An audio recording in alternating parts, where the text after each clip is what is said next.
Well, today's novel is The Seventh by Richard Stark. This is the first Richard Stark novel that I've ever read. Matter of fact, I never even heard of Richard Stark until, I don't know, a couple weeks ago when Man Carrying Things, who is a YouTuber, talked about a couple of his books, this one and this one. So I ordered them from the library, curious enough to give it a go. Man Carrying Things seemed reasonably intelligent. Well, I didn't like it. Richard Stark. This is what's his name? Donald E. Westlake. This is Richard Stark is one of the pen names for Donald E. Westlake, who was one of these professional typers, one of these people who made a living out of banging them out, basically. And this is really has a feel of being banged out. And Richard Stark, I wonder why he used the name Stark for this series, because it's Stark. I just looked up Stark. One of the definitions of Stark is barren, and I think that would be fitting to describe the writing of Richard Stark. It was not very fleshed out. It was not very realistic in any sort of sense. Let me put my fedora on to be more crime oriented here. There we go. Now I feel more like the natural criminal. And yeah, I've been a criminal. I'll get into that later. But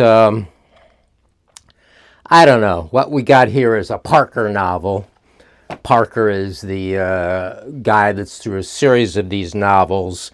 And Parker is a bad guy. Parker is a criminal. He kills some people, so he's a murderer. He's basically a thief.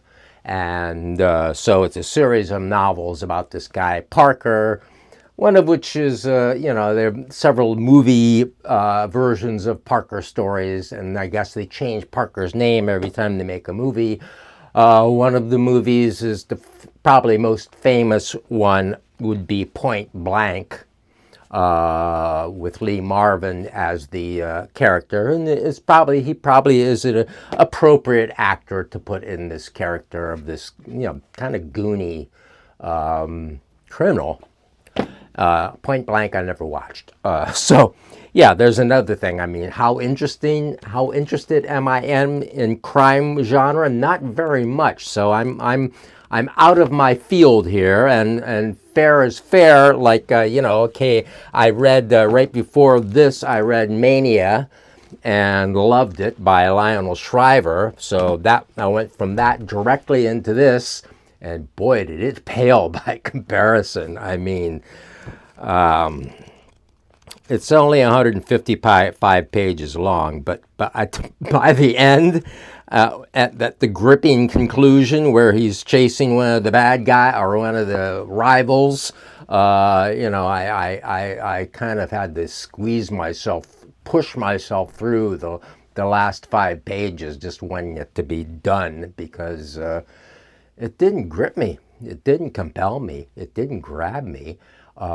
So much of the stuff that went on in it was so unbelievable that it was like too fantastic to believe. Now the seventh, what the title means, the seventh is that there are 7 guys. Okay, there's 7 guys that get involved with this heist. There's a football helmet on there. Fortunately, there's no football content in the novel. We don't have to endure listening to play-by-plays of football games or anything like that. So the football is only where the heist is. There's a big college football game. It's a special game. We're told it's a special game where people are only going to be buying tickets that day. Season tickets don't work. All this other stuff. It's some sort of charity thing or something. So all this cash is going to be gone in and taken to this other place, and we get to, we're told where the cash is going to go and how this guy is going to carry the cash over here and blah, blah, blah, blah, blah. And so the 7 of them hatch this plot, which is kind of expensive to mount. They need an ambulance and a truck and a Renault automobile to go, a French automobile to go into the back of the truck that will fit in the truck. And they need a couple other cars and these 7 guys and a couple of machine guns and a bunch of other hardware. So, so there's a certain stake that has to put up to get the the $200,000 that it ultimately ends up being. And so anyway, there is a heist, and you do have the money, and it opens with with this Parker guy shacked up in an apartment, hanging out with his girlfriend Ellen, and he has to go out for beers and cigarettes. So he's been in there for 3 days, and he goes out for beer and cigarettes. And when he comes back, he finds Ellen has been murdered, and he has to break back into the apartment because it's locked and she doesn't answer the door. So she has been murdered. And so he's like, well, what's the deal here? And he looks in the closet, and all the money is gone. He has the stake. It has not been split into 7 parts yet. So he has all the money. It's a couple $100,000, which is supposed to be split among these 7 guys to, I don't know, roughly 20,000 each or something is what they keep talking about. So all the money is gone. And the cops show up, and he has a fisticuffs with the cops and escapes, of course. And anyway, the way the murder is described is it's ridiculous. It's okay. The killer came in. There's crossed swords, ornamental swords on the wall of this apartment. So he's taking one of the swords, these decorative swords. And we're to believe that he took this sword and went completely on the bed, went completely through Ellen's body and through the headboard of the bed and into the wall. So she's kind of stuck, in the wall. So it's razor sharp, this ornamental sword, for one thing, okay. And then it goes through her, he talks about the force necessary, like, you have to be a strong guy, or you need brought a sledgehammer along. And yeah, but, he sort of leaves that aside after that. It's like, that was just... It was just a sensational piece that was thrown in, and to make it all the more grisly, I guess. So the sword goes through the woman, through the headboard of the bed, and into the wall. Yeah, okay. So anyway, it goes on, and they're trying to find the guy that stole the money, and the cops are after them. And they think Parker is the one that killed Ellen, but he isn't. And it's all this sort of mechanical stuff. So it's not really a mystery. It's just kind of puzzle mechanics of storytelling, very sort of mechanized, very kind of machine-like, really. It didn't have much in it for me. Now, I admit that crime stuff is not really my genre. And, it's not really what I love most to read, but I can read some crime things and get a good deal out of them, especially if they're written by writers who care enough to write other things that are good. As well, I'll read Ed McBain, because Ed McBain's novels are a little bit deeper. I mean, it's certainly deeper than this. I mean, it's like a little more of a characterization, what they're like at home, and this and that. And even in a very short novel, he's able to insert these things and put a little humor in, make it kind of interesting. Richard Stark is Stark, and it's not very interesting. It's not very fleshed out. We don't care about any of these people, and it doesn't really matter what happens to any of them. We know that Parker is not going to get killed. Maybe he'll get captured and put in prison and get out by the time the next novel comes out, because we know there's a series of Parker novels, so he's not going to get killed, so we have to worry about him. So, it's just... It was just sort of a blank experience for me, and of kind of wasting my time, and kind of like a television show. It was a lot like watching a movie instead of reading a book. How just the plot points go on, you see the surface realities, you don't get inside the minds of the characters as we do with fiction. With good fiction, we just see this stark stage show of everything that's going on, and that's what we get with Richard Stark, at least in this one. Maybe there are other ones that are better. If you know one that's better, I would appreciate your suggestion. Maybe I'd read it.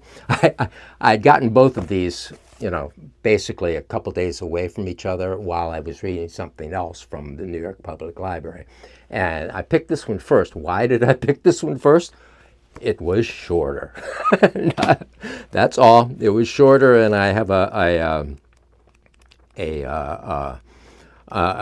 memoir of one of actually, it might not even be that much shorter. Looking at the type is the type is much bigger in the juggler, so it might be more or less the same length as the seventh here. So. Yeah, so I have something else. Silence. What? Silence No More. Yeah, one of the a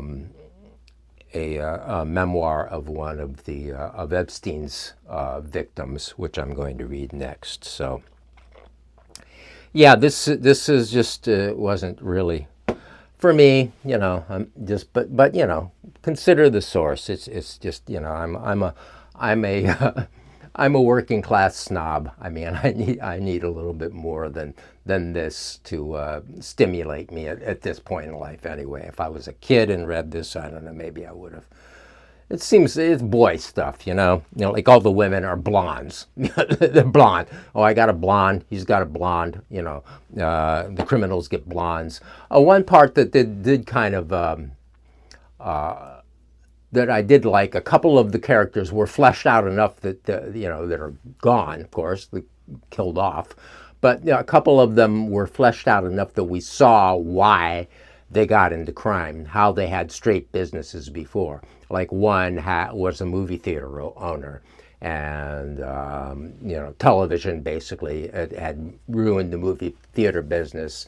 And he's making loans or something, and ultimately that's how he ended up being a robber and so forth, instead of a theater owner. And another guy, the same similar sort of story. I can't remember what his previous occupation was before professional criminal. I was a professional criminal. I told you I'd tell you about this. I was a professional criminal myself, right here on the mean streets of New York City and the Lower East Side. How about that? A few years back, but not way back, from the ages of 40 until the ages of 55, I was a marijuana dealer, a criminal. A low-level dealer. I made a living off of this, and actually gave some money to some friends a little bit that I could for a while. But I had a very, so that's, I don't have I'm actually talking from my estate in Tahiti that I bought with all my drug money. No, not really, because I didn't do that. I had a sort of sustainable business. I didn't allow anybody up. They came up to my apartment. They came up the fifth floor walk up. They would walk up the fifth floor walk up to see me, and I was an interesting fellow, I guess, enough so they got to sit and talk to me. I wouldn't never smoke with anybody because I wanted to keep it on the low down, So I wouldn't let anybody just come, and I had kind of like lawyers and kind of professional type people.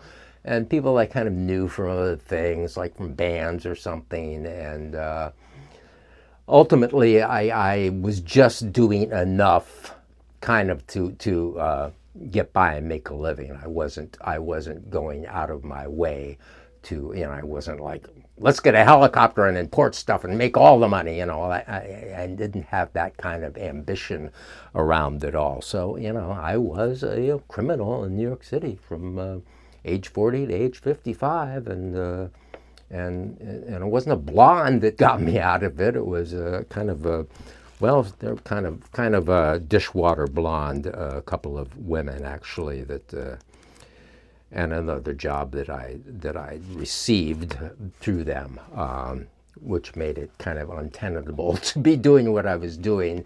But then that job didn't work out, and so I was kind of sent reeling and lost my apartment after that, after leaving this home business. My kind of unsuccessful life as a criminal. So anyway, the seventh. No, not for me. Maybe for you. I don't know. People like to read different things for different reasons. I didn't like this. It was a waste of my time, and I'm probably not going to read the other Richard Stark novel, The Juggler, and we'll just sort of leave Mr. Donald Westlake to type and make a living and keep his family in Cheerios or whatever he was doing with all that busy work all those years, writing all those novels and all those novels and all those stories and all those novels and all those novels and all those stories and all those novels and all those stories and all those novels and all those stories and all those novels and all those stories.